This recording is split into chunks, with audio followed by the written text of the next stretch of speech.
प्रिय भक्तजनों, आज के वीडियो में हम कार्तिक मास कथा के अंतर्गत 23वें अध्याय को सुनेंगे। इसके पहले की सभी कथाएं हमारे YouTube चैनल पे उपलब्ध है, आप सभी वहां से जाकर पढ़ सकते हैं। आइए कार्तिक मास कथा 23वां अध्याय सुनते हैं। नारद जी बोले, हे राजन, यही कारण है कि कार्तिक मास के व्रत उद्यापन में तुलसी की जड़ में भगवान विष्णु की पूजा की जाती है। तुलसी भगवान विष्णु को अधिक प्रीति प्रदान करने वाली मानी गई है। राजन, जिसके घर में तुलसी वन है वह घर तीर्थ स्वरूप है, वहाँ यमराज के दूत नहीं आते। तुलसी का पौधा सदैव सभी पापों का नाश करने वाला तथा अभीष्ट कामनाओं को देने वाला है।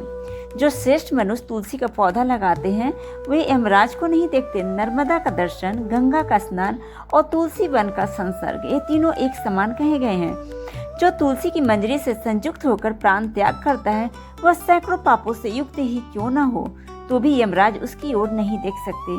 तुलसी को छूने से कामिक, वाचिक, मानसिक आदि सभी पाप नष्ट हो जाते हैं। जो मनुष्य तुलसी दल से भगवान का पूजन करते हैं वह पुनः गर्भ में नहीं आते, अर्थात जन्म मरण के चक्कर से छूट जाते हैं। तुलसी दल में पुष्कर आदि समस्त तीर्थ, गंगा आदि नदियां और विष्णु प्रभृति सभी देवता निवास करते हैं।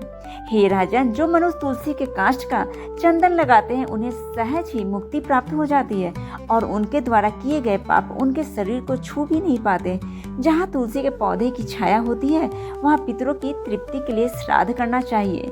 जिसके मुख में, कान में और मस्तक पे तुलसी का पत्ता दिखाई देता है उसके ऊपर यमराज भी दृष्टि नहीं डाल सकते। फिर दूतों की तो बात ही क्या है। जो प्रतिदिन आदर पूर्वक तुलसी की महिमा सुनता है वह सब पापों से मुक्त हो ब्रह्मलोक को जाता है। इस प्रकार आंवले का महान वृक्ष सभी पापों का नाश करने वाला है। आंवले का वृक्ष भगवान विष्णु को प्रिय है। इसके स्मरण मात्र से ही मनुष्य गोदान का फल प्राप्त करता है। जो मनुष्य कार्तिक में आंवले के वन में भगवान विष्णु की पूजा तथा आंवले की छाया में भोजन करता है उसके भी पाप नष्ट हो जाते हैं। आंवले की छाया में मनुष्य जो भी पुण्य करता है वह कोटि गुना हो जाता है। जो मनुष्य आंवले की छाया के नीचे कार्तिक में ब्राह्मण दंपति को एक बार ही भोजन देकर स्वयं भोजन करता है वह अन्न दोष से मुक्त हो जाता है। लक्ष्मी प्राप्ति की इच्छा रखने वाले मनुष्य को सदैव आंवले से स्नान करना चाहिए। नवमी, अमावस्या, सप्तमी, संक्रांति, रविवार, चंद्र ग्रहण तथा सूर्य ग्रहण के दिन आंवले से स्नान नहीं करना चाहिए। जो मनुष्य आंवले की छाया में बैठकर पिंडदान करता है उसके पितर भगवान विष्णु के प्रसाद से मोक्ष को प्राप्त होते हैं। मनुष्य आंवले के फल और तुलसी दल को पानी में मिलाकर स्नान करता है उसे गंगा स्नान का फल मिलता है। जो मनुष्य आंवले के पत्तों और फलों से देवताओं का पूजन करता है उसे स्वर्ण, मणि और मोतियों द्वारा पूजन का फल प्राप्त होता है।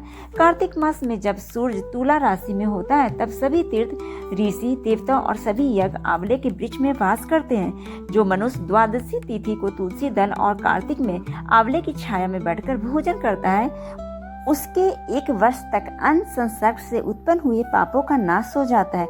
जो मनुष्य कार्तिक में आंवले की जड़ में विष्णु जी का पूजन करता है उसे श्री विष्णु क्षेत्रों के पूजन का फल प्राप्त होता है। आंवले और तुलसी की महत्ता का वर्णन करने में भी ब्रह्मा जी समर्थ नहीं है, इसलिए धात्री और तुलसी जी की जन्म कथा सुनने से मनुष्य अपने वंश सहित भक्ति को पाता है। प्रिय भक्तजनों, आज तक की कथा यहीं तक। आगे की कथा हम कल के वीडियो में सुनेंगे। तब तक के लिए आप सभी का दिन शुभ हो, मंगलमय हो। धन्यवाद।